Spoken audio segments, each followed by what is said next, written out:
Alam mo, wala nang patutunguhan ang usapang ito. Kung gusto mo ng karagdagang pera, heto, ayan, pulutin mo lahat yan. Sa'yo na yan. Ipandagdag mo sa perang iniwan ko sa inyo. Magbagong buhay na rin kayo at huwag na lumingon sa nakaraan. Isipin niyo ang future niyo. Gamitin niyo ang perang yan para sa inyong kinabukasan. Ganito na ba talaga kayo, Nay? Ipapaligaw niyo na lang sa akin tong pera na parang ako ang pinakamababang uri ng nilalang sa mundo? Kaya niyo talagang gawin to sa sarili niyong anak? Ano pa bang gusto mo? Gusto mo pati alahas ko ibigay ko na rin sa'yo? Hindi ko po kailangan to, Nay. Kayo ang kailangan ko para makumpleto ng pamilya natin. Kaya sige na po, umuwi na kayo sa amin. Hindi ko na kayo babalikan. Maganda na ang buhay ko ngayon. Hindi na ako babalik sa basurang lugar na yon. Halika na nga, Carlito. Baka mahuli pa tayo sa meeting natin. Pasensya ka na, Iha. Nagdesisyon na ang nanay mo. Respetuhin mo na lang kung talagang mahal mo siya. Sige, magpakasaya kayo. Magpasaya ka lang dyan, Nay. Balang araw, lalapit ka rin sa amin. Babalik ka rin kapag naghihirap ka na ulit. At ikaw naman, Mayor, napakasama mo. Hindi pa ba kayo nakontento sa mga lupang kinurakot nyo ng pamilya nyo? Pati ba naman nanay ko kukunin nyo rin sa amin? Mga walang hiya kayo. Darating din ang karma ninyo. Taon 2018, Mindanao. Maingat na tinatahak ng mag-inang Monica at Valeria ang masukal na daan ng kakahuyan habang bitbit ang kanilang mga bayong at bilao. Katatapos lamang nilang magtinda sa bayan na mahigit kalahating oras ang layo mula sa kanila kung lalakarin. Nang makarating na sila sa kanilang bahay, agad na inilapag ni Monica ang mga bitbit nila sa lamesa, habang ang ina naman niya ang nagsara sa mga bintana at pintuan. Agad siyang nilapitan ng 4 niyang maliliit na kapatid, nagtatanong kung may natira pa raw ba sa kanilang mga itinitinda. Kinuha ni Monica ang mga nalabing kakanin at isa-isa yung ipinamahagi sa kanyang mga kapatid. Marami pang natira sa bilao, kaya kinuha na rin niya ang mga ito at inayos. Nay, ang dami pa palang natira. Anong gagawin natin dito? Yung iba kainin na lamang natin mamaya para hindi masayang. Hindi na rin pwede bukas yan dahil masisira na. Sige po, Nay. Bibilangin ko lang itong benta natin. Pagkatapos magbilang ni Monica, pinuntahan niya sa kwarto ang ina, na kasalukuyan namang nagtutupi ng mga damit. Nay, 300 lang ang benta natin ngayong araw. Kulang na kulang pa ito para sa pambili ng mga sangkap na gagamitin natin bukas. May mga natirang sangkap pa naman dyan sa kusina, hindi ba? Gamitin pa natin yon para hindi masayang. Ang kaso lang po, Nay, baka hindi na po yun umabot sa isang araw. Mahihirapan tayong paikutin tong mga tinda natin kung ganito lagi kaliit ang benta natin. Hayaan mo na. Ganun talaga. Wala tayong magagawa. Ipagdasal mo na lang na sana bukas makarami tayo ng customer. Siguro po, dapat lumipat na tayo ng pwesto para kasing hindi gaano mabili ron sa pinupwestohan natin lagi eh. Ang dami na kasing mga nagtitinda ng pagkain doon at karamihan ay mga putahe pa ng ibang bansa. Lalangawin talaga tayo kung makikipagsabayan tayo sa kanila. May alam po akong lugar na pwede nating pagpwestuhan, Nay. Baka sakaling doon, dumugi ng mga paninda natin. O sige, bukas doon tayo sa sinasabi mo.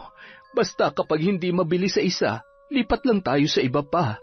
Marami naman lugar doon na pwedeng puntahan at pagbentahan. Nasanay lang kasi tayo ron sa may bayan dahil kadalasan nandoon ang mga tao at mga turista. Kaya nga po kaso ang problema, dahil may sarili na silang mga pwesto doon, lagi tayong napag-iiwanan. Basket at bilao lang kasi ang sa atin, kaya madalas hindi na nila pinapansin. Kaya mas mabuti talaga kung lilipat tayo sa ibang lugar na walang masyadong kakumpetensya, Nay. Baka bumalik po ulit ang sigla ng kita natin. Ay, siya nga pala, anak. Kumusta na yung scholarship na nilalakad mo doon sa bayan? Hindi ko na po ipinagpatuloy, Nay. Kasi kung sakaling matatanggap ako ron, paano naman po kayo rito? Wala nang tutulong sa inyo sa pagtitinda. Abay, kaya ko namang mag-isa. Kahit nga sa pagluluto kaya ko na.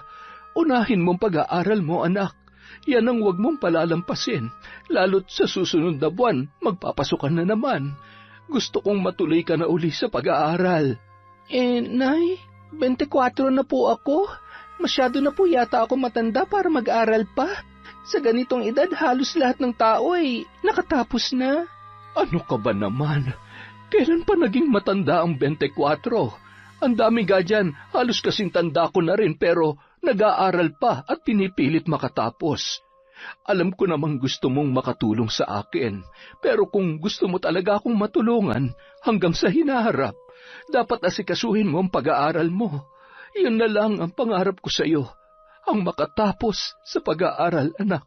Alam ko naman po yun, Nay. Kaya lang, paano na po ang sakit niyo sa puso? Baka mamaya, bigla kayong sumpungin, wala kayong kasama. Mukhang magaling naman na ako Ilang buwan na akong walang nararamdaman sa katawan ko. Kahit na po, Nay, hindi natin masasabi kung kailan ulit kayo susumpungin. Ang mahalaga, dapat lagi kayo may kasama. Kaya hayaan niyo na po ako. Sasamahan ko po kayo hanggat hindi tayo nakakapagpatingin sa doktor at nabibigyan ng gamot yan. Kapag talagang okay na kayo, doon ko na uli lalakarin ang scholarship ko sa bayan. Pangako po yan. Maraming salamat ha, Monica. Lagi mo pa rin akong iniisip kahit malaki ka na. Ano ka ba naman, Nay? Natural, lagi kitang iisipin. Hanggang sa pagtanda ko at hanggang nabubuhay ka, hindi ako titigil sa kakaisip sa inyo. Tayo na nga lang dalawang magkasama Yung mga kapatid ko, maliliit pa at hindi pa bukas ang kamalayan sa mundo. Tayong dalawa lang na magtutulungan dito, Nay. O siya, sige na. Ilatag mo ng banigat ang mga unan para makahiga ng mga kapatid mo. Baka inaantok na ang mga yan. Opo, sige po, Nay. Kinabukasan, habang naghahalo ng mga sangkap si Valeria, saglit na lumabas si Monica para kunin ang iba pa nilang kagamitan. Tuwing ganitong oras, niluluto nila ang lahat ng mga ibebenta.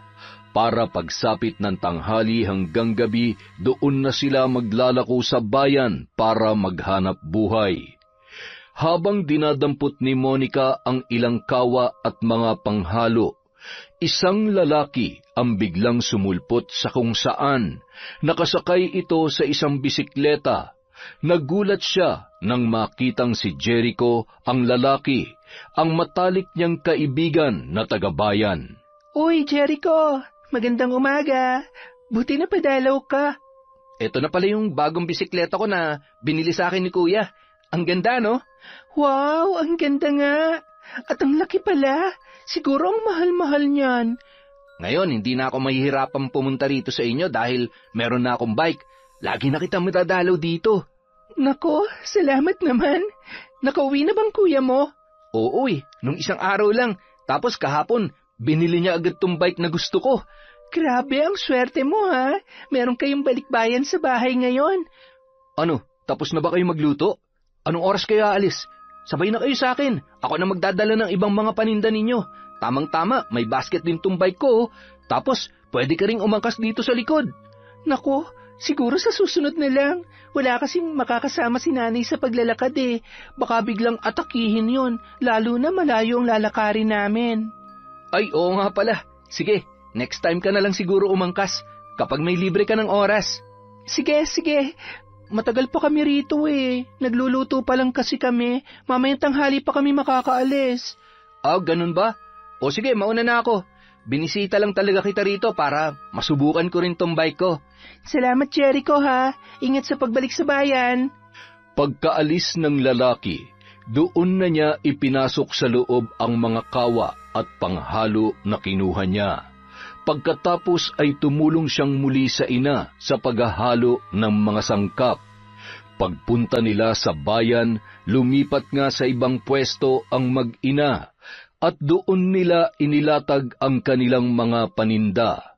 Sa bahaging yun ng lugar, walang masyadong ibang nagtitinda ng pagkain, kaya solong-solo nila ang mga nagdaraan sa paligid. Hindi ganoon karami ang tao, pero marami-rami pa rin ang nakakapansin sa kanilang mga paninda, kaya mayroon na ring nagsisibili. Habang inaasikaso ni Valeria ang ibang mga customer, nakafocus naman si Monica sa sarili niyang pwesto. Isang matandang babae ang lumapit sa kanya. Makaluma ang kasuotan nito, may mga diamante sa ulo, may hawak na pulang payong at may pagkamaputla ang muka. Isa pang kapansin-pansin dito ay masyado na ring kulubot ang balat. Hindi niya maiwasang kilabutan tuwing makikita ang mga buto at ugat nitong halos tumatagos na sa maninipis nitong balat. Kung nasa malayo lamang yon, mapagkakamalan niya itong multo o babaylan dahil sa suot at porma ng matanda. Ha, pabili nga ako ng 3 suman at 5 tamales. Heto po, Lola. Ibabalot ko na po. Masarap bang pagkakaluto nito? Ay, opo. Tamang-tama. Bagong luto lang po yan. Kanina lang namin ginawa, kaya nga yung iba medyo mainit-init pa. Ay, sige. Salamat. Salamat din po. Pagkatapos makaalis ng matanda, agad niyang binilang at inilagay sa maliit niyang bag ang perang ibinayad nito. Gulat na gulat naman ang kanyang ina habang nakatitig sa matanda. Bakit, Nay? Ano nangyari sa inyo? Bakit parang nakakita kayo ng multo dyan? Kilala mo ba kung sino yung bumili sa'yo, anak? Hindi po. Bakit po? Kakilala niyo po ba yon? Hindi mo ba alam? Si Tandang Berna yung napagbentahan mo, yung mambabarang sa Baryo Tulisan. Ano po? Mambabarang? Bakit mo pinagbilhan yon, anak? Tapos nagkatinginan pa kayo sa mata. Siguradong matatandaan niya ang itsura mo. Baka kung anong gawin niya sa'yo. Ano naman po ang gagawin niya sa akin? Kahit naman sabihin nating mambabarang nga siya, wala naman po akong ginagawa sa kanya. Bakit niya naman po ako sasaktan porket nakita niya ang mata ko? Hindi mo ba alam? Maraming mga dalagang binibiktima yang si Tandang Berna. Lahat ng makita niyang magagandang dalaga, pinapatawan niya ng sakit na walang lunas. At lahat ng mga dalagang namamatay sa kanyang barang, nakakadagdag yon sa kanyang buhay. Alam mo bang mahigit 100 taon na yan si Tandang Berna? Pero hanggang ngayon, hindi pa rin siya namamatay. Ni wala pa siyang iniindang sakit at nagagawa pang maglakad sa ganito kainit at kalayong lugar dahil yun sa kanyang kapangyarihan. Kapag tinitigan ka niya sa mata, malaki ang posibilidad na isa ka sa mga babarangin niya para mapahabang muli ang kanyang buhay. Ay, Diyos ko naman, anak. Bakit ka tumitig sa kanya? Nay, hindi ko naman po alam eh. Ngayon ko nga lang po siya nakilala dahil sa inyo at ngayon ko lang din nalaman na isa pala siyang mambabarang. Wala rin naman kayong nabanggit tungkol sa kanya at hindi rin siya nababanggit ng mga kakilala ko dito sa bayan. Paano ko naman malalaman na ganun pala siya? Alangan naman itaboy ko siya dito kanina, customer din siya. Sayang din yun ibabayad niya sa atin. Lalo na't kailangan din nating makabawi ng benta ngayon. Mamaya sa bahay may gagawin tayo. Bibigyan kita ng proteksyon para hindi ka niya magalaw. Kailangan sumunod ka lang sa ritual na gagawin natin, ha? Ritual? Ano pong ritual? Isang makapangyarihang ritual yon na itinuro sa akin ng yumaong mong lola. Proteksyon daw yon upang hindi ka kapitan ng kahit anong barang. Pero kailangan, magawa natin yon habang wala pa siyang nagagawa sa'yo. Kaya kailangan nating umuwi na maaga mamaya. Hindi na tayo magpapagabi rito. Nay, paano na po ang benta natin? Mukhang ngayon pa lang po tayo makakabawi ng kita oh. Marami pa namang panahon para bumawi, anak. Ang importante, magawa natin ang ritual habang wala pa siyang nagagawa o na ipapataw na sumpa sa'yo. Ay, Diyos ko po, sana hindi pa huli ang lahat. Nanay naman, huwag niyo naman akong takutin ng ganyan. Hindi na maiwasang maiyak ni Monica dahil sa kaba. Ngayon lang talaga niya nakilala at nakaengkwentro ang matandang yon. Hindi niya rin alam na ganun pala kalagim ang lihim ng pagkatao nito. Labis siyang nabahala sa sinabi ng kanyang ina, kaya kahit ayaw pa niyang umuwi ng maaga, napilitan siyang sumunod sa gusto nito. Nagpakulo ng tubig si Valeria sa isang kawa, saka nilagyan ng mga tuyong dahon, kapiraso ng lupa at dugo ng ligaw na hayop na hinuli nito kanina sa kakahuyan. May inusal din itong dasal na binabasa sa isang lumang libro na matagal nang nakatago sa kanyang mga gamit. Ngayon niya lamang yon muling inilabas. Si Monica naman nakatabi lamang at nanonood. Ang kanyang mga kapatid ay mahimbing na natutulog. Nang umakyat na sa ere ang usok, doon siya tinawag ng kanyang ina at inutusang lumapit sa kawa. Habang nakababad ang kanyang kamay sa gitna ng makapal na usok, hiniwa nito ang kanyang palad at hinayaang pumatak ang dugo sa kumukulong kawa. Tiniis niya ang sakit, napapikit siya at napakagatlabi. Nang makakuha na ng sapat na dugo ang kawa, inutusan siyang muli ng kanyang ina na lumayo. Pagkatapos ay muli itong umusal ng dasal mula sa isang pahina ng libro at itinutok ang kamay nito roon. Inabot ng mahigit kalahating oras ang ritual. Sa pagtatapos noon, isinalin nila sa isang balde ang pinakuloang tubig at hinayaang mawala ang init. Ilang oras muli ang kanilang hinintay. Inabutan na sila ng hating gabi sa labas. Pero desidido talaga ang kanyang ina na kumpletuhin ang naturang ritual para daw sa kanyang ikabubuti. Nang mabawasan na ang init ng tubig at kaya na ito ng kanyang balat, doon palang ibinuhos ng kanyang ina ang buong laman ng balde sa kanyang katawan. Pagkatapos ay hinawakan nito ang kanyang ulo at siya naman ang inusalan ng dasal. Nang matapos na sila sa bahaging yon, inutusan na lang siya ng ina na maligong muli sa loob at magpalit na ng damit. Tapos na raw ang naturang ritual at maaari na silang matulog ng mahimbing dahil hindi na siya tatablan ng anumang itim na kapangyarihan na nagbabadya sa paligid. Kinabukasan, mag-isa lang na nagtitinda si Monica sa bayan. May importanteng lakad daw kasi ang kanyang ina na kailangan nitong asikasuhin. Kaya ang kasama niya sa araw na yon ay ang kanyang kaibigan na si Jericho. Saan nga ulit nagpunta yung nanay mo? Sabi niya may lalakarin daw siyang importante. Hindi naman sinabi kung saang lugar. Buti hindi mo siya sinamahan ngayon. Yan na nga eh. Ayaw niya talagang magpasama. Ilang beses ko na siyang pinilit kanina. Sabi niya, mga kaedad niya lang daw ang pwede ron. Paano kung bigla siyang sumpungin? Mas mabuti talaga na lagi siyang may kasama eh. Kaso kanina, nagpumilit talagang umalis mag-isa. Wala na akong nagawa. Sa kalagitnaan ng kanilang pag-uusap, biglang natanaw ni Monica sa di kalayuan si Tandang Berna. Naglalakad itong muli habang may bitbit na 2 bayong. Nakangisi pa ito na tila maganda ang araw. Uy, Jericho, tingnan mo yun oh. Alin? Ayun, yung matandang may bayong. Si Tandang Berna yun, diba? Ha? Sino? Hindi mo rin pala siya kilala?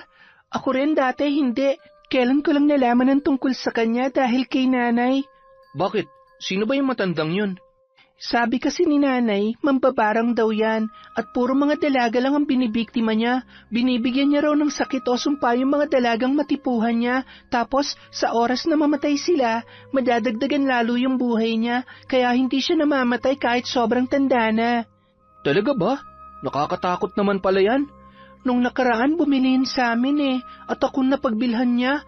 Kaya nga sobrang takot na takot si nanay. Ha? Nasaan pa kasing... Ayun nga, oo. Nakatayo lang siya doon sa may pwesto ng mga itlog at hotdog. Nag-aabang yata ng tricycle. Hindi ko talaga makita, Monica. Asan dyan? Sino dyan?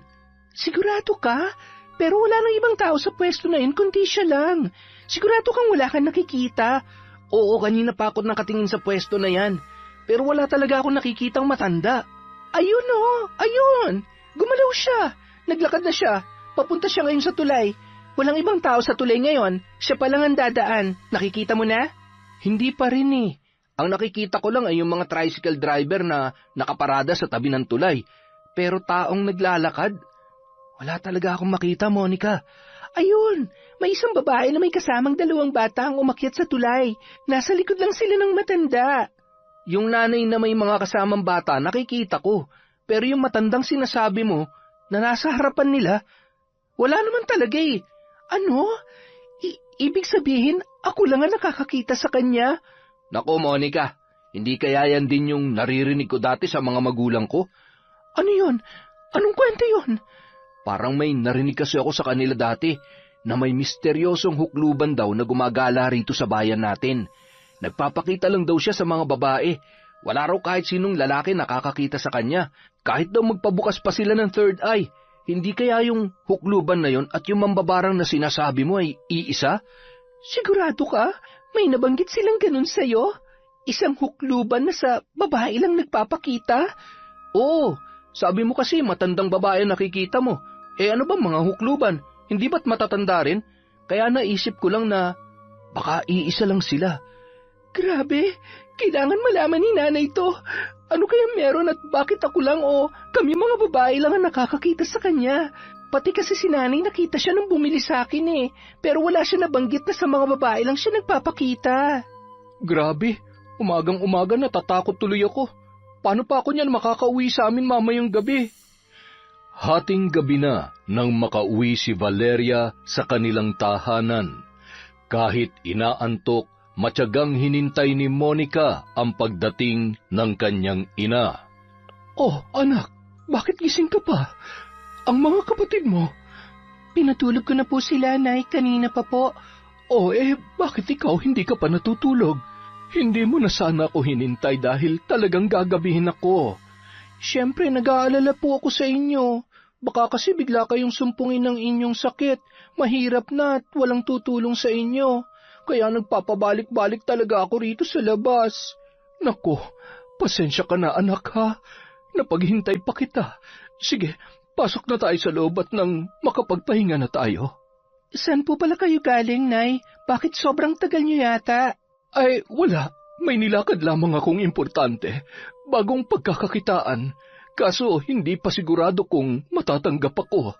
Babalikan ko pa sa susunod na mga araw. Bagong pagkakakitaan? Talaga po, Nay? Pwede rin ba akong sumama dyan? Ay, nako, hindi pwede anak. Para lang sa aming matatanda ito. Saka, mas mabuti siguro kung ang aasikasuhin mo ay yung scholarship mo ron sa bayan. Di ba yun naman lagi ang bilin ko sa'yo? Nay, parang tinatamad na ako mag-aral eh. Kasi isipin mo na lang, kaya lang naman nag-aaral ang isang tao para magkatrabaho, di ba? Ako, sa tingin ko hindi ko na kailangan yon dahil kaya ko na rin naman magtrabaho. Bakit pa ako mag-aaral kung ngayon pa lang nakakapaghanap buhay na ako? Alam mo anak, mas mabuti pa rin na makapagtapos ka dahil magiging maliit lamang ang oportunidad mo kung hindi ka mag-aaral. Oo, nakakapagtrabaho ka nga ngayon, nakakatulong ka nga sa hanap buhay natin, pero hindi rin pang matagalan ito anak. Darating ang panahon na tutumal din ang pagbebenta natin at wala na talagang bibili. Lalo na, hindi naman malaki ang negosyong ito. Sabi nga nila sa Ingles, hindi ito sustainable na uri ng negosyo. Kaya mas mabuti pa rin na makapag-aral ka para marami kang matutunan at marami kang kayang gawin sa buhay bukod sa pagtitinda ng kakanin. Sobrang tagal naman po kasi nang hihintayin bago ako makagraduate eh. Paano kayo? Kapag pumapasok na ako, maiiwan na kayo mag-isa rito. Sabi ko naman sa'yo, huwag mong intindihin masyadong kalagayan ko.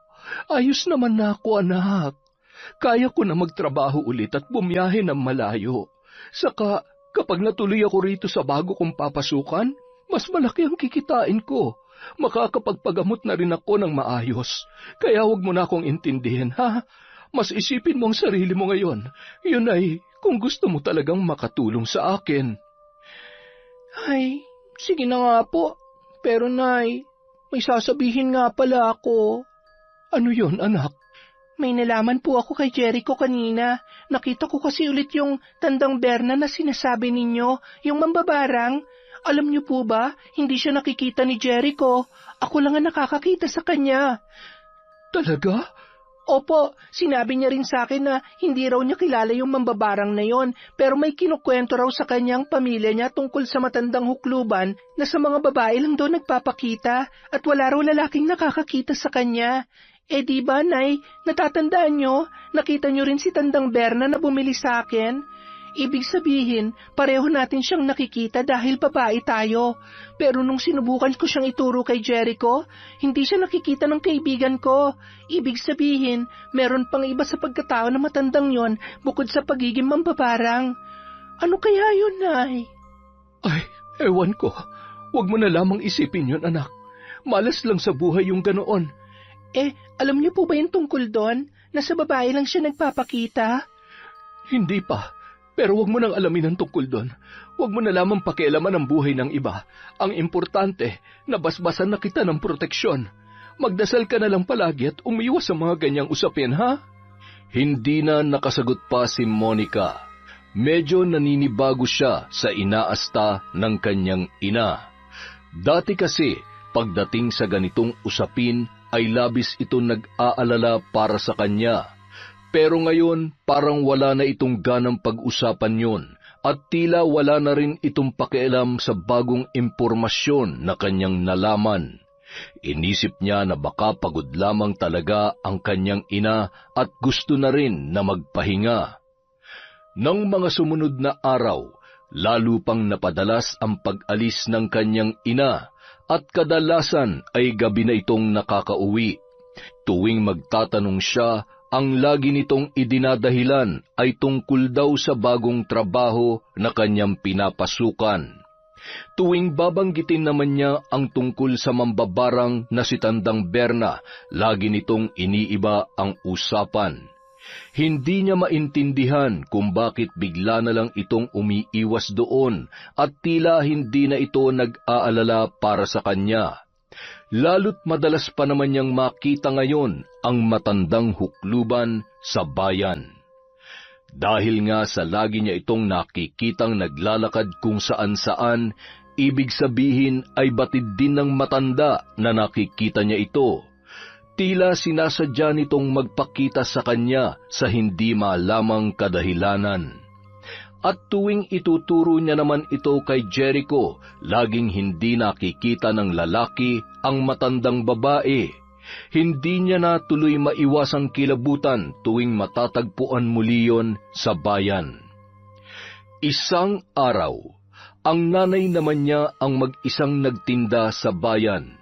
Inutusan siya nitong lakarin ang scholarship niya, kaya naman isinama niya si Jericho sa kanyang lakad. Mga bandang hapon na nang sila ay makabalik sa bayan, dumiretso sila agad sa pwesto ng kanyang ina. Ngunit sa di kalayuan, nakita niyang may kausap ito, isang matangkad na lalaking nakaputing uniforme. Sa likod ng mga yon ay may puting sasakyan na pinalilibutan ng mga bodyguard. Hinintay lang niyang makaalis ang mga yon sa kanya nilapitan ang kanyang ina. Nay, mano po? Mano po, Aling Valeria? Oh, kumusta ang lakad ninyo? Ayos naman po, Nay. Napuntahan ko na yung school na magbibigay ng scholarship sa akin. Nakapagpa-schedule na rin po ako para sa magiging exam. Oras na maipasa ko po yun, dun pa lang ako mabibigyan ng scholarship. Mabuti naman kung ganon. Dapat mag-focus ka sa pag-aaral na yan, ha? Huwag ka na munang sumama sa akin lagi. Magpunta ka sa mga library upang makapag-review para mas malakas ang tsansa mong maipasa ang pagsusulit. Pero Nay, matagal pa naman po yun eh. 5 buwan pang hihintayin. Hindi na rin naman ako makakahabol sa kasalukuyang school year ngayong taon. Eh yun na nga anak eh. Samantalahin mo na mahaba mong bakasyon para makapaghanda at makapag-review ka. pero paano naman po tong paninda natin? Sinabi ko naman sa iyo, kaya ko na mag-isa ito.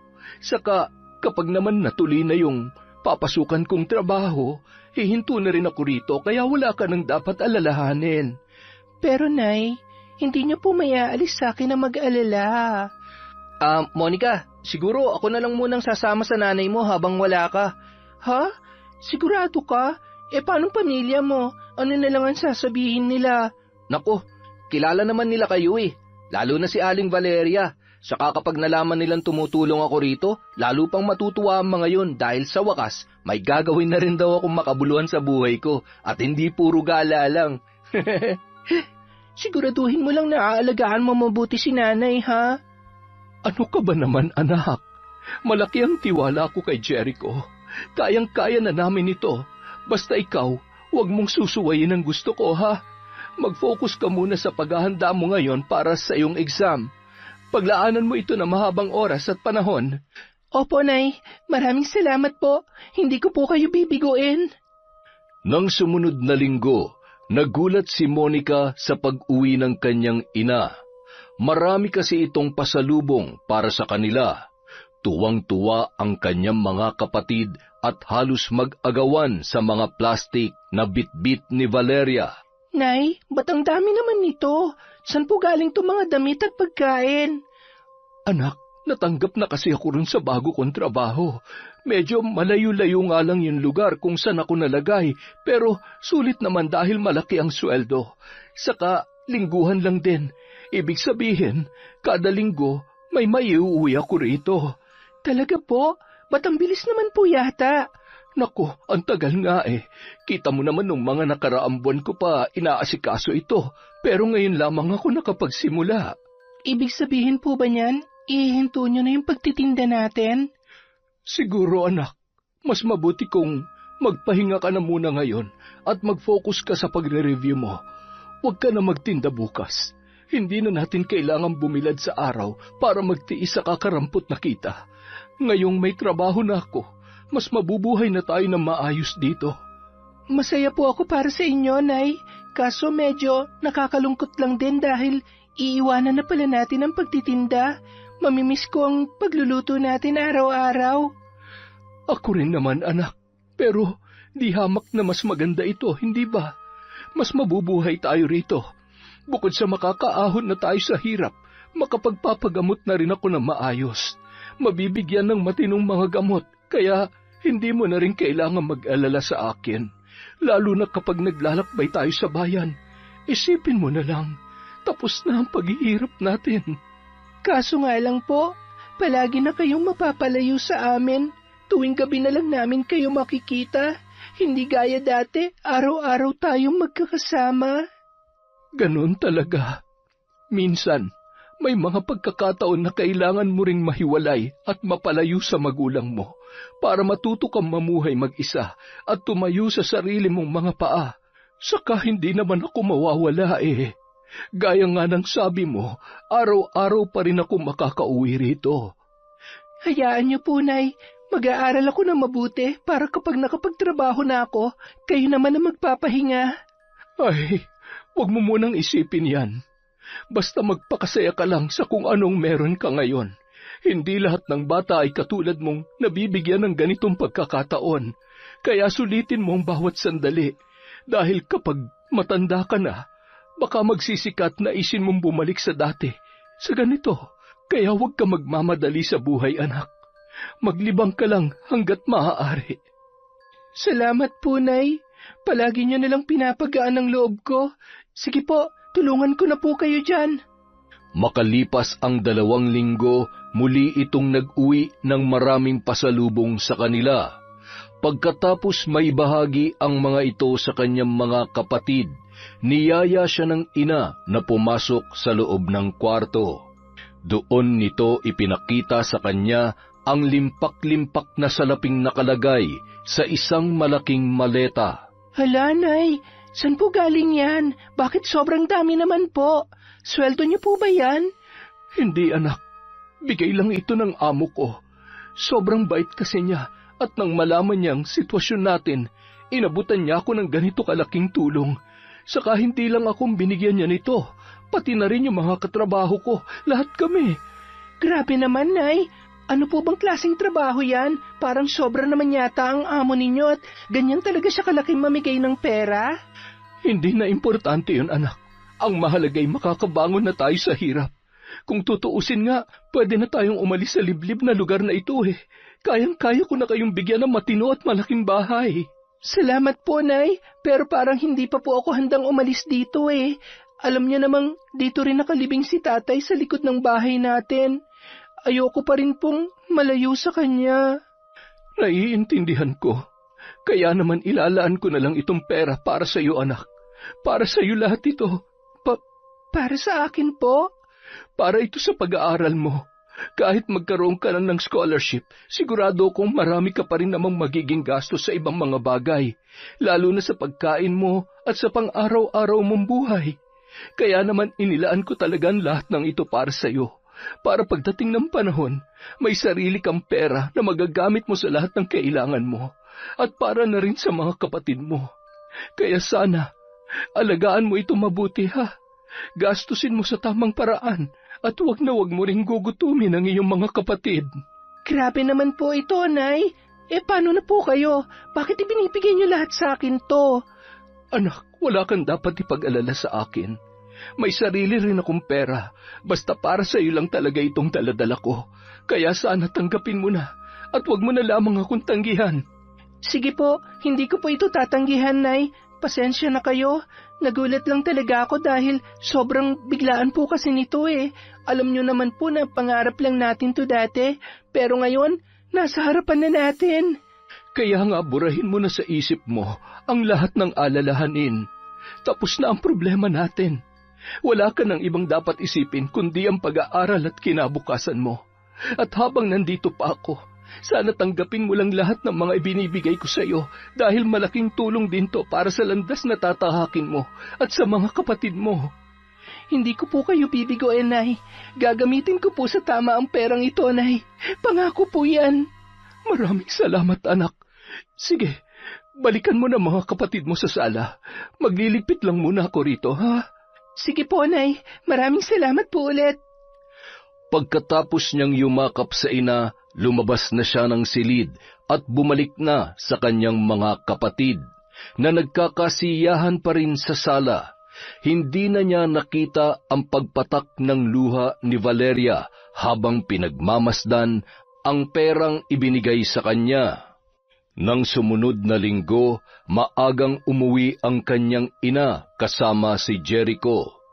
May bitbit ang mga ito na mga bagong appliances gaya ng electric fan, rice cooker, washing machine, flat screen TV at iba pa.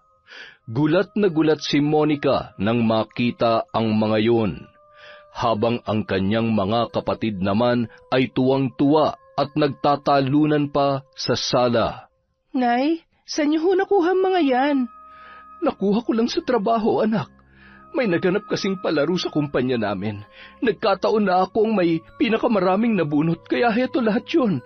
Talaga po? Grabe naman, ang swerte-swerte niyo naman, Nay. Oo, grabe talaga, Monica. Sunod-sunod ang swerteng dumarating sa inyo ngayon. Ewan ko ba kay Nanay? Sabi ko naman sa kanya ako na kasi magtatrabaho ron eh. Ayaw pa niya akong ipasok para makapagpahinga rin siya rito at ako nang mag-uwi ng mga pasalubong sa kanya. Sabi ko naman sa iyo, para lamang sa mga may edad ang trabahong yon. Hindi ka pwede ron. Saka, kailangan mo mag-aral, anak. Wala kang ibang dapat gawin kundi yun lamang. Naging abala sila sa pag-aayos ng mga appliances na inuwi ng kanyang ina.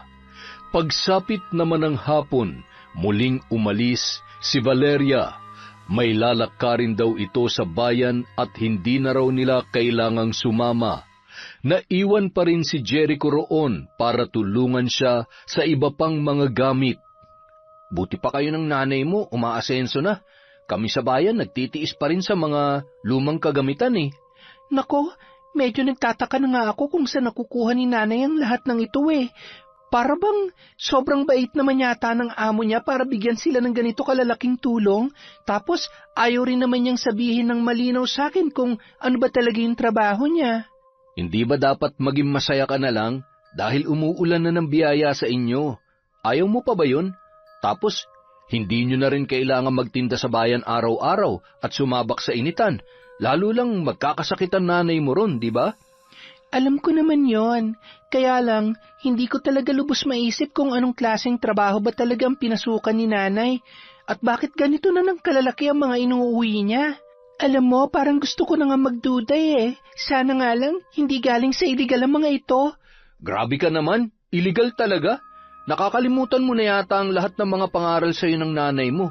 Siya pa mismo nangangaral sa atin para maging mabuti, di ba? Kahit ako nga dati, pinapangaralan niya eh. Tapos, pag-iinalaan mo lang ng ganyan? Siyempre naman, hindi sa ganon. Ang sakin lang, sana talaga galing lahat to sa mabuti. Sana walang nililihim sa akin ni nanay na hindi ko magugustuhan. Alam mo, mabuti pa.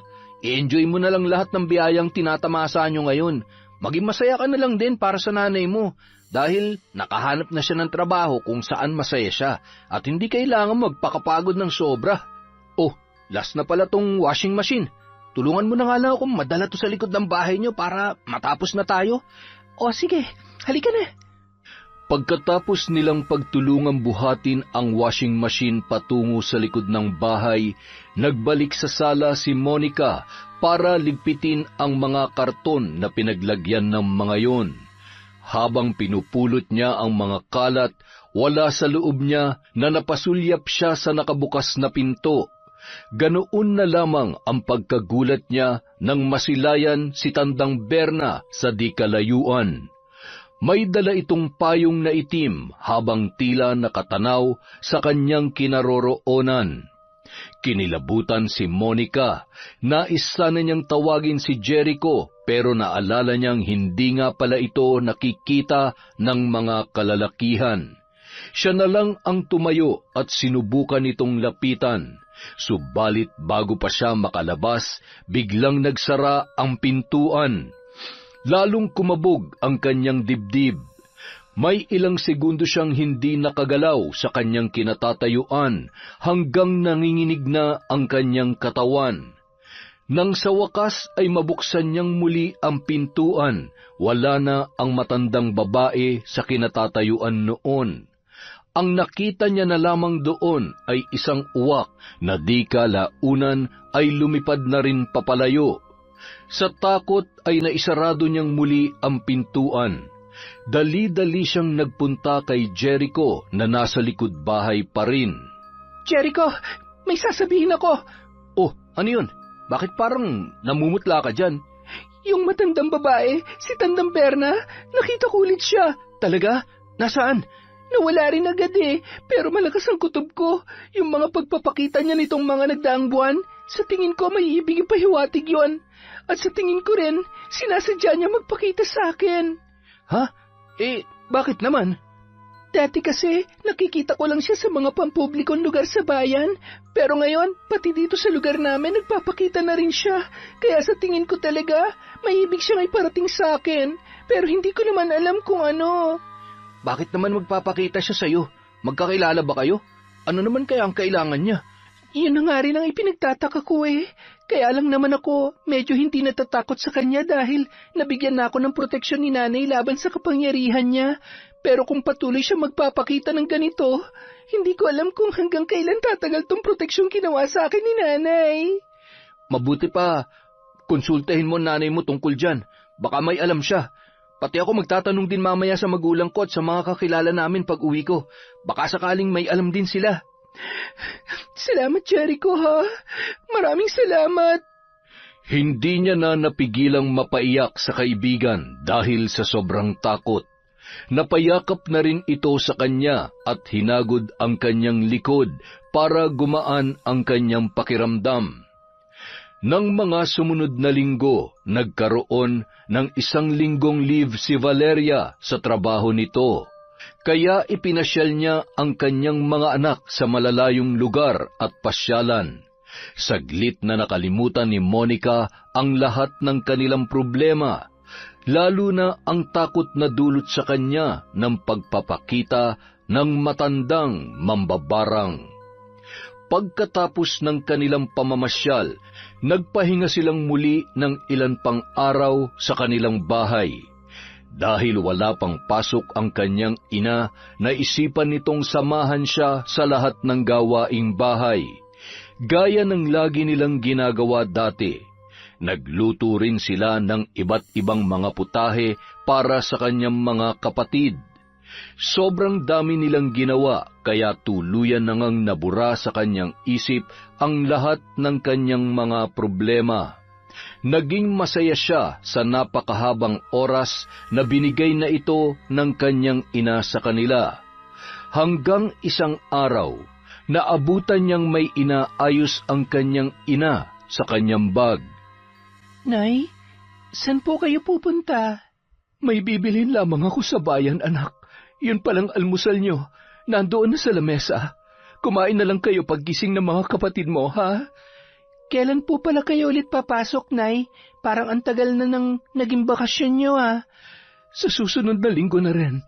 Kaya alagaan mo na mabuti ang mga kapatid mo, ha? Huwag mo silang pababayaan. Ikaw rin, huwag mong tatalikuran yung pagre-review mo. Kailangan mo yon para mas kumanda pa ang kinabukasan mo. Siyempre naman po, Nay. Hinding-hindi ko kinakalimutan ang sarili ko, lalo na mga kapatid ko. Pero teka, masyado na pong mainit ang sinag ng araw sa labas. Gusto niyo bang samahan ko na kayo? Hindi na, anak. Kita mo naman, maayos na ako, di ba? Kaya ko na maglakad mag-isa at hindi na rin problema sa akin ang bumabad sa init. Sige na, kumain ka na muna bago pa lumamig ang mga niluto ko para sa inyo. Anong oras po kayo babalik, Nay? Magpapatulong sana ako sa lulutuin ko mamaya para din sa mga kapatid ko. Ay, baka mga hapon na. Medyo matatagalan kasi ang lalakarin ko. Basta huwag mong pababayaan tong bahay, ha? At alagaan mo rin na mabuti ang perang ibinigay ko sa'yo. Huwag mong gagastusin sa hindi importante. At balang araw, pwede mo ring palawakin pa ang gusto mo. Bakit ganyan po kayo magsalita? Para naman pong nagpapaalam kayo at hindi kayo babalik ng matagal. Pupunta lang naman kayo sa bayan. O siya, sige na. Aalis na ako. Ingat kayo lagi, ha? Huwag na huwag kayo mag-aaway. Sige po, Nay. Ingat po kayo. Yumakap ito sa kanya ng mahigpit at hinalikan siya sa noo. Pagkatapos ay muli nitong nilingon ang kanyang mga kapatid na nasa kwarto, bago tuluyang lumabas ng bahay at lumisan. Ginawa ni Monica ang lahat ng gawaing bahay. Naglinis, naglaba, nagplantsa ng kanilang mga damit at ipinagluto na rin niya ang ina ng paborito nitong adobo para pag-uwi ay muli itong masurpresa sa kanila. Ngunit sumapit na lang ang hating gabi, hindi pa rin ito dumarating. Mahimbing na uli ang tulog ng kanyang mga kapatid sa kwarto, habang siya naman ay naghihintay pa rin sa labas. Napaidlip pa nga siya sa tabi ng isang puno. Nang siya ay maalimpungatan, nakita niyang lampas alauna na pala ng hating gabi. Bukod sa labis na kaantukan, medyo nilalamok na rin siya sa labas, kaya napilitan na siyang pumasok at doon na lamang maghintay. Subalit hanggang kinabukasan, hindi pa rin umuuwi ang kanilang ina. Doon na siya nag-alala. Napilitan na siyang magpunta sa bayan para hanapin ito sa lahat ng kanilang mga kakilala, pati na rin sa mga pinagpupwestuhan nila dati, pero hindi niya ito nakita. Pati sa mga lugar na madalas nitong puntahan sa mga karatig bayan, sinuyod na rin niya, ngunit nabigo siyang mahanap ang kanyang ina. Nang magkita sila ni Jericho, nagpatulong siya rito sa paghahanap. Ngunit makalipas ang ilang araw, ay nanatili silang bigo. Kahit ni katiting na bakas ni Valeria, ay wala silang matagpuan. Nasaan na kaya si Nanay? Bakit bigla na lamang siyang nawala? Ano ba kasi ang sabi niya sa'yo bago siya umalis? Ang sabi niya kasi may bibilhin lang siya at babalik din daw siya nung kinahapunan nun. Meron pa ba kayong ibang pinag-usapan bukod doon? Parang may sinabi siya sa akin eh. Naalala ko, sinabi niyang mahalin ko raw mga kapatid ko. wag daw kami mag-aaway. Tapos, ingatan ko raw ang perang ibinigay niya. Basta, ewan ko ba, nagbiro pa nga ako sa kanya nun eh. Sabi ko pa nga, kung magsalita siya parang nagpapaalam na siya. Tapos ayun, hanggang sa umabot na tayo sa ganito. 2 linggo na siyang nawawala. Hindi kaya yun na yung sign? Ano namang sign? Yung sinabi niyang yun. Baka yun na yung paraan ng pagpapaalam niya sa inyo. Bakit naman siya magpapaalam ng ganun? Bakit naman niya kami biglang iiwan? Wala naman akong natatandaan na pinag-awayan namin. Katunayan nga, sobrang saya nga namin ng mga nakaraang linggo bago siya nawala eh. Ipinasyal pa niya kami sa malalayong lugar. Wala rin akong natatandaan na may problema siya sa trabaho niya. Basta, lahat maayos at masaya. Kaya parang ang hirap namang paniwalaan na bigla siyang aalis. Hindi mo pa ba naiisip? Sa'yo na mismo nang galing. Bago siya nawala, ipinasyal niya kayo. Tapos bigla ka pa niyang binigyan ng malaking pera nung nakaraang buwan. Hindi mo pa ba napagtatagpi-tagpi ang lahat? Baka yun ang pamamaraan ng nanay niyo ng pagpapaalam sa inyo. Baka matagal niya na talagang plano ito pero hindi lang niya masabi sa'yo. Kaya siguro binigyan niya kayo ng malaking pera para may magamit kayo at hindi maghirap kapag nawala na siya. Bakit niya nga gagawin to? Wala naman akong natatandaan na problema niya eh. Malay ba natin, hindi natin hawak ang isip ng ibang tao. Kahit sarili mo pang pamilya, Monica. Hindi natin alam ang tumatakbo sa isip ng nanay mo at kung ano talagang pinagdadaanan niya. Basta, ito lang ang malinaw para sa akin. Ginawa niya itong lahat para sa inyo dahil hindi niya kaya magpaalam at sabihin ang totoong dahilan kung bakit siya umalis. Ganun lang yung kasimple, Monica. Kung totoo nga yan, bakit niya naisip na saktan kami ng ganito? Sa tingin niya ba magiging maayos kaming lahat porket iniwanan niya kami ng maraming pera at pagkain? Nagulat nga rin ako sa ginawa ni Tita Valeria eh. Pati ako nasasaktan din para sa inyo. Ang hirap dalhin sa dibdib ang isang taong biglang nawala at ayaw na magpakita. Ni hindi mo alam kung saan o paano ka maghahanap. Ito na nga bang sinasabi ko eh. Nung una pa lang, parang may kutob na ako sa bago niyang trabaho. Bukod sa hindi niya masabi ng diretso sa akin kung anong klaseng trabaho yon at kung saan banda, nakapagtataka rin yung limpak-limpak na salapi at pasalubong na inuuwi niya linggo-linggo. Kahit naman yata sa malalaking kumpanya wala namang nagbibigay ng ganun eh. Kaya malakas talaga ang kutob ko na baka may kinalaman to sa kung anumang trabahong pinasukan ni nanay. Ano naman kaya mayroon dun? Hindi kaya may pagka-illegal yun? At ayaw niya lang kayo madamay kaya siya umalis? Yan din ang pinag-aalala ko, Jericho. Kung ano man yun, sana inisip pa rin niyang mararamdaman namin kapag bigla na lamang siyang nawala. Kahit anong pera o pasalubong pang itambak niya rito, maling-mali pa rin to. Maling-mali. Napilitan na lamang si Jerichong yakapin ang kaibigan para kahit papaano ay maibsan ang bigat na kanyang nararamdaman. Nakarating na rin ito sa lahat ng mga kakilala at kamag-anak nila. Iisa lang ang tanong ng lahat, saan nagpunta si Valeria at bakit bigla itong naglayas? Higit sa lahat, saan nito nakukuha ang labis-labis na pera at pasalubong na iniuuwi niya linggo-linggo. Makalipas ang 1 taon, nakapasok na si Monica sa eskwelahan kung saan siya nakakuha ng scholarship. Kaya naman pamasahe na lang ang kanyang ginagastos araw-araw dahil din sa perang iniwan sa kanya ng ina, hindi na siya nahirapang buhayin ang kanyang mga kapatid. Tuwing pumapasok si Monica at may panahon si Jericho, siya ang nagbabantay sa mga kapatid ng babae sa kanilang tahanan.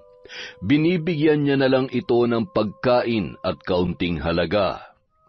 Isang gabi, pagkatapos niyang gumawa ng mga takdang aralin, naisipan nilang magpahangin ni Jericho sa labas, habang ang mga kapatid niya ay mahimbing nang natutulog. Kumusta ka naman sa eskwela? Maayos naman. Bukod sa magaan lang magturo ang mga teacher ko, mababait din ang mga kaklase ko, kaya kahit papaano, lagi akong ganadong pumasok. Mabuti naman kung ganun. Nasaan na kaya si nanay? Hindi na niya talaga kami binalikan. Ginawa ko na ang gusto niya. Tinupad ko ang hiling niya sa akin na ituloy ko ang pag-aaral ko. Pero nasa na siya ngayon? Hindi ko alam kung mabuti ba ang kalagayan niya o ano. Kapag may bakante kang oras, itutuloy pa rin natin ang paghahanap sa kanya. Saan pa? Saan pa ba tayo maghahanap? 1 taon na nating ginagawa yon, wala pa rin naman nangyayari. Halos lahat yata ng lugar sa bayan napuntahan na natin. Pati mga karatig bayan nilibot na rin natin pero wala naman talaga. Hindi kaya sinadya niya yun? Sinadya niyang hindi magpakita sa inyo? Ang tanong, bakit yun gagawin sa amin? Anong dahilan? Gaano ba kabigat ang problema niya para hindi sabihin sa amin at bigla kaming iiwan? Sa tingin niya ba malulutas niya ang problema niyang yun sa ginawa niya? Lalo lang niyang pinalaki at binigyan niya pa kami ng dahilan para magtanim ng sama ng loob sa kanya. Kung ganun, ayaw mo nang ituloy natin ang paghahanap? Huwag niya lang siguro. Kung ayaw niya magpakita, bahala siya. Ako naman, magpapaabot lang siguro ako ng 2 taon sa eskwela. Pagkatapos nun, baka huminto na rin ako. Hala, bakit naman? Sayang naman ang nasimulan mo. Kailangan kong buhayin ang mga kapatid ko. Kailangan din nila mag-aral. Hindi pwede maghintay pa ako ng 4 na taon bago magtrabaho. Hindi na aabot ng ganong katagal yung perang iniwan sa amin ni nanay. Dahil ako na ngayon ang tumatayong magulang ng mga kapatid ko. Kailangan ko rin kumilos at maghanap buhay muli para patuloy ko silang mabigyan ng magandang buhay. Ano nang balak mo sa perang iniwan ng nanay mo? Kung ano man na matitira pagkatapos kong huminto, yun ang gagamitin kong pampuhunan. Magtitinda ako ulit. Kahit ano, basta may pagkakitaan lang. At kung papala rin din, susubukan ko maghanap ng trabaho sa ibang mga lugar. Tapos, gagamitin ko yung pera, basta, sa kahit na anong paraan para kumita ng mas malaki. Ganun na nga lang sigurong gawin mo, Monica. Kasi, alam mo, kung magtitinda ka pa ulit, baka mahirapan ka nang makasabay sa mga bagong bukas na tindahan ngayon sa bayan. Ang dami nang nagbago, di ba? Halos lahat may sarili ng mga pwesto. Wala nang mga vendor kagaya noon. Malaki ang tsansang masayang lang ang pera mo dun, lalo na kapag hindi ka na nakabenta tulad ng dati. Kaya doon na lang tayo sa pangalawang plano mo, yung pupunta sa malayong lugar para maghanap ng trabaho. At least sa pagiging empleyado, magkakaroon ka ng stable na kita para patuloy mong mabigyan ng mga kapatid mo, lalo na kung balak mo rin silang pag-aralin. Oo, Jericho, tama ka. Pero ikaw, ano naman ang balak mo sa buhay mo? Siyempre, magbabantay pa rin sa mga kapatid mo kapag wala ka rito. Wala ka bang balak mag-aral o magtrabaho? Hindi ko pa kailangan magtrabaho ngayon dahil sapat naman ang pinapadala ni Papa sa amin. Sabi ni Nanay, sa susunod na taon na ako mag-aral. At kapag dumating na yon, siyempre doon ko na muna patutuloyin sa amin ng mga kapatid mo para kahit papano may magbantay pa rin sa kanila.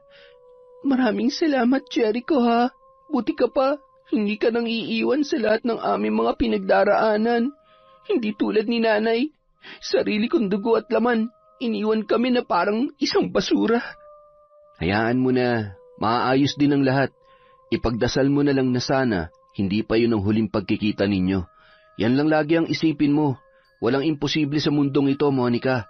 Hanggat may buhay, may pag-asa. Yan ang tatandaan mo. Salamat ulit, Jericho.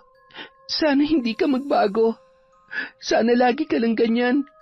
Ikaw na lang ang malalapitan ko at masasandalan ngayon eh. Hindi ako mawawala sa tabi mo hanggang sa pagtanda natin. Hahanapin pa rin natin ang nanay mo, di ba? Kaya huwag kang mawalan ng pag-asa. Sige na nga. Buti pa matulog na tayo. Gabi na eh. Inaantok na rin ako. Kinabukasan, habang palabas ng campus si Monica, isang sasakyan ang nakita niyang pumarada sa isang tabi. Hindi niya maiwasang mapatingin dito dahil napakaganda ng sasakyang yun. Pagbukas ng pinto ng kotse, unang lumabas ang isang lalaki. Ito ang mayor nilang si Carlito Bautista. Hindi siya makapaniwala na pag-aari pala yon ng kanilang mayor. Pero hindi na rin siya dapat magtaka. Noon pa man kasi, marami na siyang naririnig na kwento tungkol sa pamilya ng mayor, na isa raw sila sa pinakakurap sa bansa. Kaya talagang hindi na nakapagtataka na may ganito sila kamahal na sasakyan. Subalit ang labis na ikinagulat ni Monica ay ang sumunod na bumaba sa kotse. Walang iba kundi ang kanyang ina, si Valeria. Napamulagat pa siya at nagkusot ng mga mata, ngunit hindi siya maaaring linlangin ng kanyang paningin. Ito nga ang kanyang ina. Ibang-iba na kumpara nung huli niya yung makita. Napakagara ng pananamit at natuto na ring maglagay ng make-up sa muka. Kulot na ang buhok at may bitbit pang mamahalin na bag. Hindi niya napigilan ang sarili na lumapit sa mga yon. Nay? Nay, ikaw ba yan? Sino ka? Inay, ako po to. Si Monica. Ang anak niyo. Pasensya na. Nagkamali ka yata ng taong nilapitan, iha. Pero, Nay, alam ko pong ikaw yan. Ikaw si Nanay Valeria ko. Excuse me, iha. Kilala mo bang asawa ko? Ha? Asawa? Oo, asawa ko siya. Sa katunayan, may dadalawin lang ako rito sa school na to, kaya nandito kami. Ikaw, dito ka ba nag-aaral? Paano niyo po siya naging asawa? Matagal na pong biyuda ang nanay ko. Kami at ang mga kapatid ko lang po magkakasama sa dati naming tirahan. Sigurado ka bang siya ang nanay mo? Baka naman nagkakamali ka lang, iha. Hindi po ako pwede magkamali. Kahit anong damit pa ang suotin niya at kahit anong makeup pa niya, kilala ko po ang nanay ko. Siya si Valeria Montella. Siya po ang nanay ko. Iha, may pinagdadaanan ka ba sa buhay para mamalikmata ka ng ganyan? Hindi talaga namin alam ang sinasabi mo. Ganyan ka na ba talaga, Anay? Yan bang dahilan kaya mo kami iniwan? Para lang sa yaman na to? Para lang sa lalaking mayaman? Yan ba talagang rason mo sa pagtalikod mo sa sarili mong pamilya? Teka, bakit mo ako sinisigawan? Hindi ka ba nahihiya sa mga tao rito? Wala po akong pakialam sa sasabihin ng iba. Alam ng Diyos kung sino ka, kaya huwag mo yang itanggi sa sarili mo. Alam mong ikaw si Valeria at ikaw ang nanay ko. Kaya kung hindi pa po kayo aamin, talaga magkakapahiyaan tayo dito. Sige, oo na.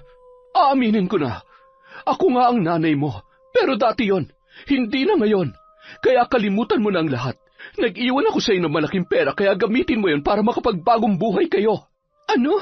Ganun na lang ba talaga yon, Nay? Sa tingin niyo ganun lang kadali na kalimutan ng lahat?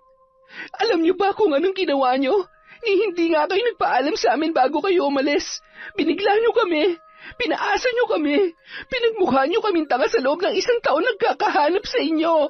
Bakit? Kung magpapaalam ba ako, may mangyayari ba? Papayag ba kayo? Hindi, di ba? Kukontrahin mo lang ako.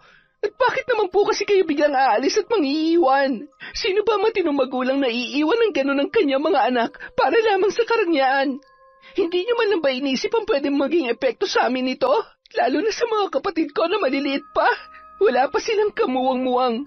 Kaya sila mas masasaktan dito sa ginawa niyo. Alam mo, wala nang patutunguhan ng usapang ito. Kung gusto mo ng karagdagang pera, heto, ayan. Pulutin mo lahat yan. Sa'yo na yan. Ipandagdag mo sa perang iniwan ko sa inyo. Magbagong buhay na rin kayo at huwag nang lumingon sa nakaraan. Isipin mo ang kinabukasan nyo. Gamitin nyo ang perang yan para gumanda ang inyong buhay. Ganito na ba talaga kayo, Nay?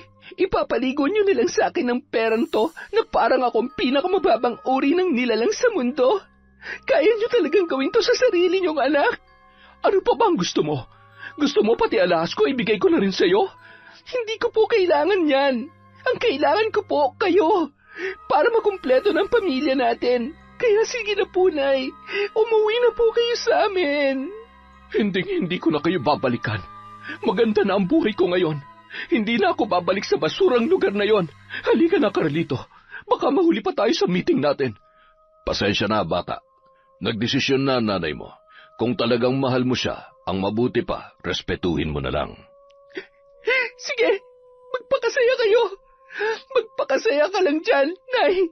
Balang araw, lalapit ka rin sa amin. Babalik ka rin kapag naghihirap ka na ulit. At ikaw naman, Mayor, napakasama mo. Hindi pa ba kayo nakukontento sa mga lupang kinurakot ng pamilya nyo? Pati ba naman nanay ko, kukunin nyo rin sa amin? Mga walang hiya kayo. Darating din ang karma sa inyo. Pagka-uwi ni Monica sa bahay, agad siyang umiyak sa tabi ni Jericho. Halos hindi siya maawat ng lalaki sa paghagulhol, kaya hinintay na lang muna nitong humupa ang kanyang pag-iyak bago siya nito kinausap. Hindi ako makapaniwalang gagawin ni nanay sa akin yun. Hindi lang niya winasak ang puso ko. Dinurog niya pa ng pinong-pino. Hindi ko alam kung ano nagtulak sa kanya para magbago ng ganon. Monica, walang imposible sa pera. Lahat ng tao, kayang baguhin ng pera. Alam ko naman yun. Kaso hindi lang talaga ako makapaniwala na magbabago ng ganong kabilis si nanay. Ano ba nakita niya sa lalaking yon na nagmula sa pamilya ng mga kurap para ipagpalit kami ng mga kapatid ko? Alam mo na ang sagot dyan. Pera, sasakyan, malaking bahay, karangyaan. Idagdag na rin natin ang impluwensya ng pamilya ni Mayor Carlito. Sa sobrang impluwensya nila, kahit sinong tao kaya nilang pasunurin. Hindi ba dati nagawa nilang makapagpaalis ng mga magsasaka sa kabilang baryo para lang makuha ang lupa ng mga yon? Kung yun nga, mabilis nilang nakuha eh. Ang loob pa kaya ng nanay mo? Hindi ko talaga matanggap. Sobrang pinasama ni nanay ang loob ko. Parang ayoko nang tuloy mag-aaral. Ayoko nang makita pa uli siya sa lugar na yon. Eh ano nang gagawin mo? Siguro, ituloy na lang natin yung paghahanap ng trabaho sa malayong lugar. Yung malayo-layo rito, para hindi ka na ulit siya makita. Ayoko nang saktan pa uli ang sarili ko kapag nakita ko siya ulit sa ganong ganyo at kasuotan. Kung yan ang gusto mo, hindi kita kukontrahin. Sige, sabihin mo na lang kung kailan mo gustong lumakad para masamahan kita at makapagpaalam din ako sa nanay ko. Salamat, Jericho. Maraming salamat. Kung ayaw niya na sa akin, ayaw ko na rin sa kanya. Isang araw, habang pauwi si Monica galing sa bayan, dala ang mga pinamiling pagkain para sa kanyang mga kapatid. Bigla siyang nakarinig ng pamilyar na boses sa paligid. Nang lingunin niya yon, laking gulat niya nang masilayan ang matandang mambabarang na si Tandang Berna. Nagulat pa kita, iha? Kayo po pala. Kayo po ba yung tinatawag nilang Tandang Berna? Maraming tawag sa akin ng mga tao. Pero tama ka. Isa yan sa mga ibinabansag nila sa akin. Matagal ko nang hinihintay ang araw na ito na tayo ay magkausap. Ha? Bakit po? Ano pong kailangan niyo sa akin? Ikaw ang may kailangan sa akin. Ang tulong ko, hindi ba't gusto mong mabawi ang iyong ina? Kakailanganin mo ko, iha. Bakit niyo po kilalang nanay ko?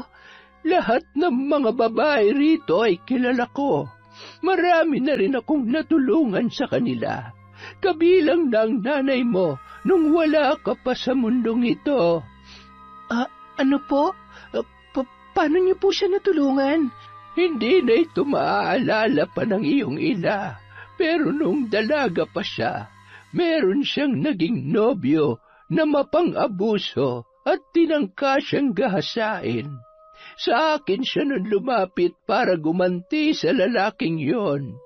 Ako nagbigay ng parusa sa kanya, kaya wala na siya ngayon sa mundo. Pero, ang sabi po sa akin ni nanay, isa raw po kayo mambabarang na nambibiktima ng mga dalagang katulad ko. Kami raw ang binibigyan niyo ng sakit at sumpa, at oras na mamatay kami, mas mapapahaba pa nito ang buhay ninyo. Malalaman mo rin ang katotohanan, iha, kapag naisagawa na natin ang iyong misyon. Ha? Ano pong misyon? Hindi ba't gusto mong mabawi ang iyong ina? Iisa lang ang paraan. Kailangan nating parusahan ang lalaking lumason sa kanyang isipan. Hindi mo alam, pero yung Carlito na yon ang dahilan, kaya kayo iniwan ng inyong ina. Ginamit niya ang kanyang pera, kapangyarihan at impluwensya para silawin ang iyong ina at baguhin ang kanyang katapatan. Kaya kung papayag ka ay tutulungan kita. Mapaparusahan natin ang taong sumira sa inyong pamilya at maibabalik din sa iyo ang nanay mo. Gusto ko pong maparusahan ng taong gumawa nito kay nanay, pero sa tingin ko, imposible na rin pong bumalik pa si nanay sa amin. Kung nakita niyo lang kung paano niya ako ipagtabuyan, masyado na po siyang nasilaw sa pera. Maniwala ka sa akin. Babalik sa dati ang iyong ina kapag nawala na sa landas niya ang lalaking yon. Pero ano naman po ang kapalit ng tulong na ibibigay ninyo? Kukunin niyo po ba ang kaluluwa ko? May gagawin din po ba kayo sa akin? Huwag kang mag-alala. Hindi ako humihingi ng kapalit sa lahat ng mga tinutulungan ko. Pero may isang bagay lang akong nais sabihin sa iyo. Ano po yun? Oras na mabigyan na natin ng parusa ang lalaking yon at makabalik na sa inyong piling ang nanay mo. Makakalimutan mo na ako gaya ng iba pang babae rito. Mawawala na sa iyong alaala ang lahat ng naging pag-uusap natin at ang tanging maaalala mo na lang ay ang huwad na katotohanang itatanim ko sa iyong isipan na ako'y isang nilalang na kinatatakutan at iniiwasan dito sa lugar. Nang sa ganon ay maprotektahan din ang aking pagkakakilanlan. Yan po bang dahilan kaya ibang sinabi sa akin ni nanay tungkol sa inyo? Dahil binura niyo rin po ang alaala niya at pinalitan ng pekeng alaala? Sa ganong paraan humahaba ang buhay ko, iha. Hanggat walang nakakakilala sa tunay kong pagkatao, mananatili ang katawang lupa ko rito sa mundo at patuloy na mahihigitan ang edad ng isang normal na tao. Tulungan niyo po ako maparusahan ng mayor namin na lumason sa isip ng nanay ko. Gusto ko na pong makapiling ulit si nanay. Kung ganon, sumama ka sa akin. Ipapakita ko sa iyo kung paano ko parusahan ang lahat ng nagbabanal-banalan at nang-aabuso sa mundong ito. Sa isang madilim na silid, nakita ni Monica kung paano isagawa ng matandang babae ang kakaibang uri ng pambabarang na ipinapataw nito sa kanyang mga binibiktima. Sa harap ng isang kandila, nag-usal ng dasal ang matanda sa lengguwaheng hindi niya maintindihan.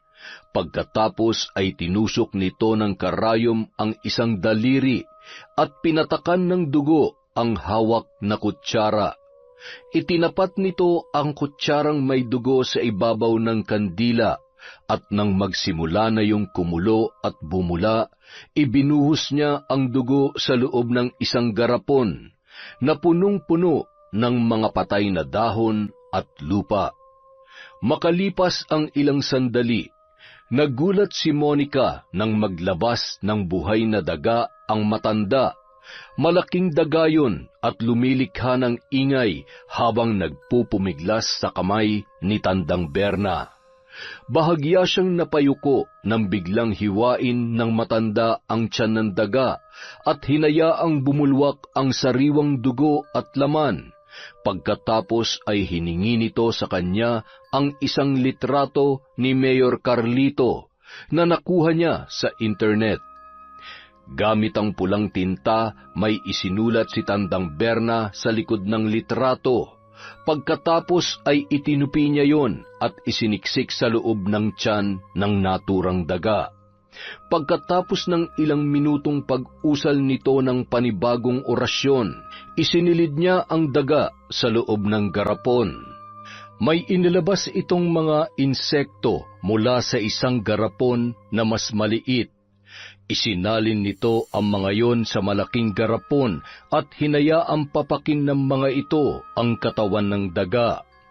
Pagkatapos ay kinuha nito ang kandila at pinatakan din ang daga habang unti-unti na itong pinalilibutan ng mga insekto.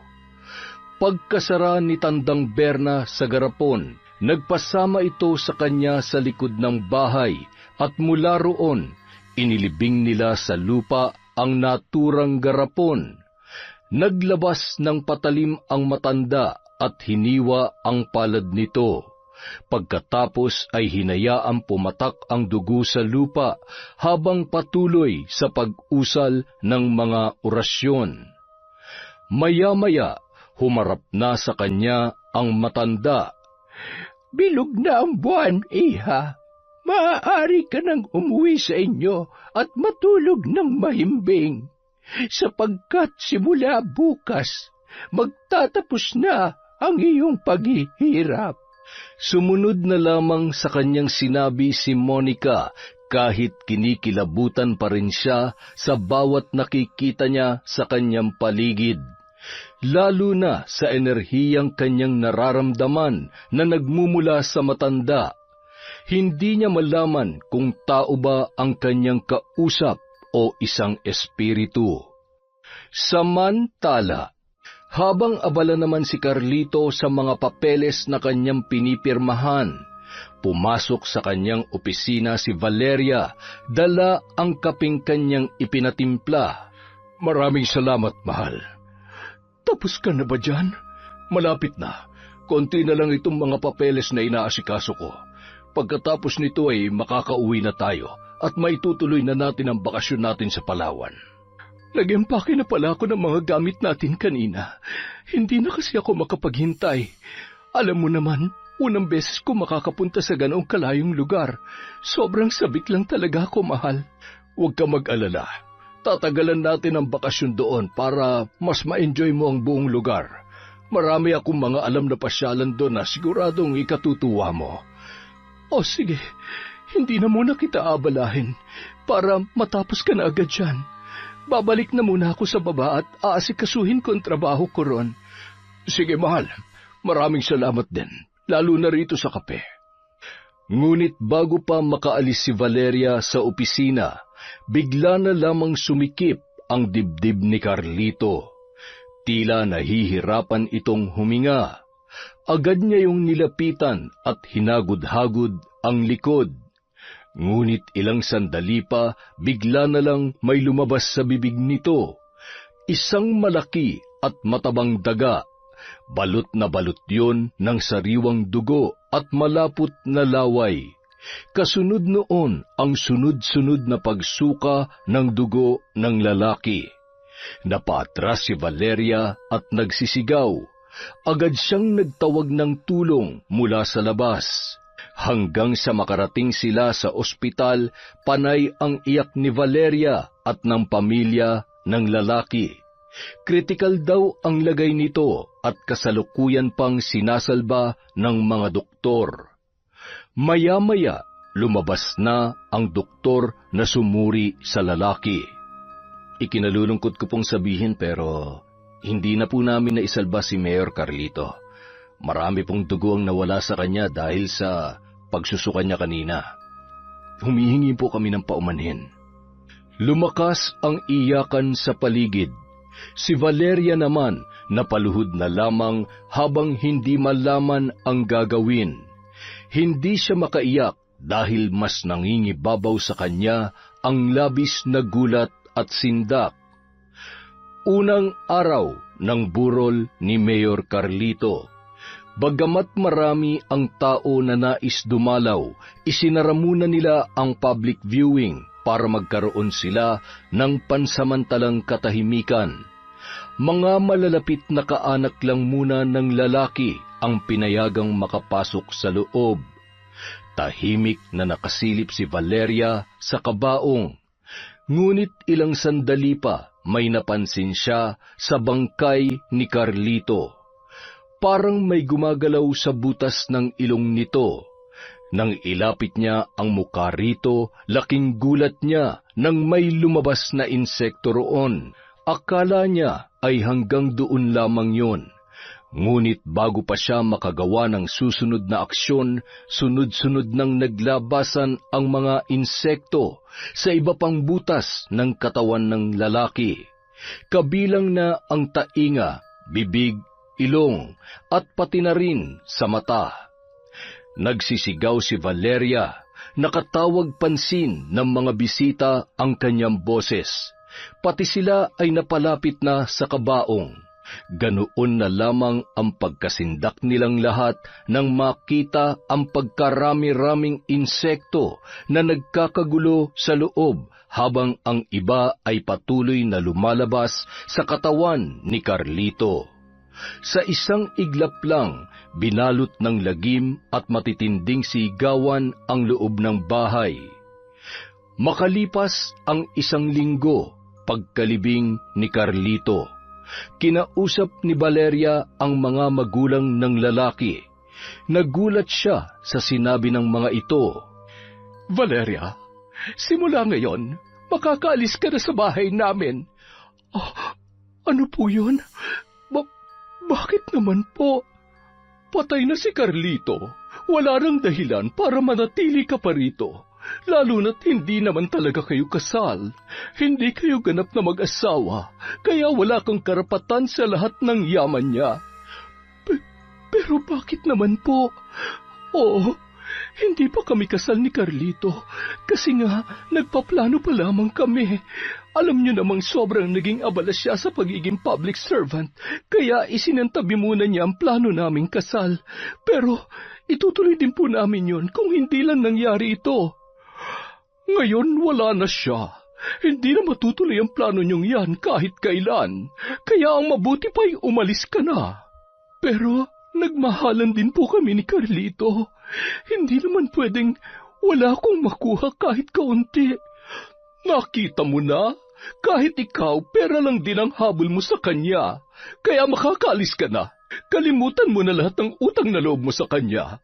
Hindi ka na namin sisingilin doon. Basta't umalis ka lang. At huwag ka nang babalik dito kung ayaw mong mademanda. Napaiyak na lamang si Valeria matapos siyang ipagtabuyan ng pamilya ni Carlito mula sa mansyon. Hindi siya naiyak dahil sa nangyari. Naiiyak siya dahil hindi niya na alam kung saan pa siya titira. Lalo't wala siyang mga kaanak. Sina Carlito na lamang talaga ang kanyang malalapitan. Pero ngayong ipinagtatabuyan na siya sa poder ng mga ito, saan na lamang kaya siya pupunta? Kanino pa siya lalapit? Isang umaga, tahimik na nagwawalis sa labas ng bahay si Monica. Nakahanda na ang mga gamit na dadalhin nila ni Jericho sa pag-alis. Naghihintay na lamang siya sa lalaki, kaya habang wala pa ito, naisipan niyang maglinis muna dahil matagal-tagal silang mawawala. Hanggang sa bigla siyang makarinig ng isang pamilyar na boses na tumawag sa kanya sa di kalayuan. Ganun na lamang ang kanyang pagkagulat nang kanya yung masilayan. Monica? Nanay? Nanay Valeria? Anak, Monica, sobrang namiss kita. Nay, ano po ito? Anong ginagawa niyo rito?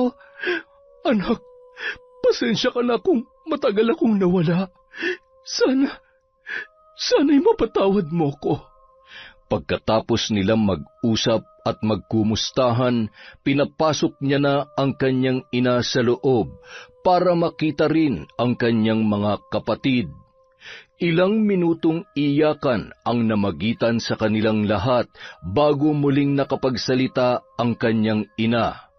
Ikinuwento nito sa kanila ang lahat na nangyari, pati ang totoong dahilan kung bakit ito biglang umalis.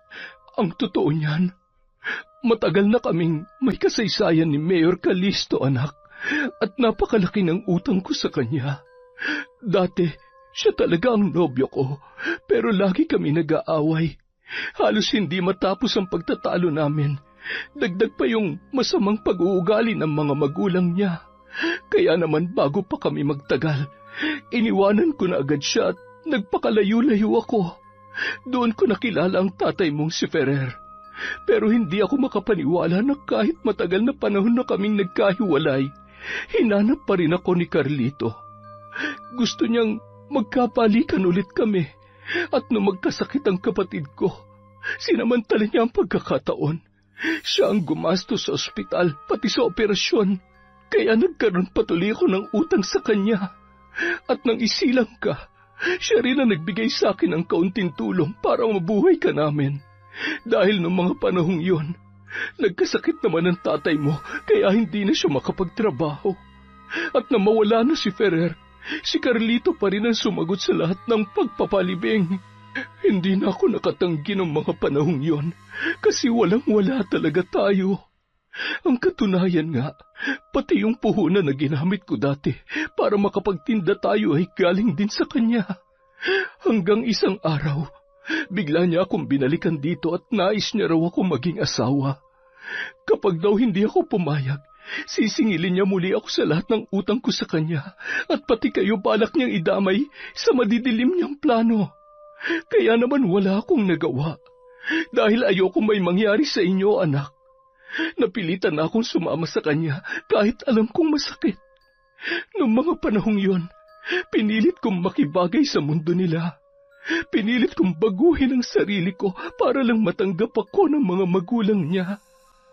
Pero nang mawala na siya, bigla silang nagbalik sa dati. Itinaboy nila ako.